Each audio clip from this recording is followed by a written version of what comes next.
1991 সালে রাশিয়ার একটি প্রকল্পে মাটি খনন কাজ চলছিল এবং যে মেশিন দ্বারা মাটিটি খনন করা হচ্ছিল সেই মেশিনের আগায় মাইক্রোফোন সেট করে দেওয়া হয়েছিল এবং যখন অতি গভীরে পৌঁছে যায় মেশিনটি, সেখান থেকে একটি উদ্ভট রকমের আওয়াজ ভেসে আসে বিজ্ঞানীদের কানে, যা মাইক্রোফোনে রেকর্ড হয়েছিল। তো সেই আওয়াজটি শুনে বিজ্ঞানীরা ভয় পেয়ে গেছিল এবং সেই মাটি খনন কাজ বন্ধ করে দেওয়া হয়েছিল।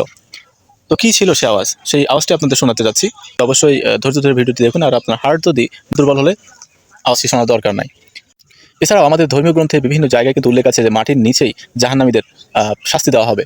তো বিজ্ঞানীরা সেটাও আন্দাজ করেছেন যে সেটাই কিনা। তো চলুন সেই উদ্ভট আওয়াজটি শুনে আসি।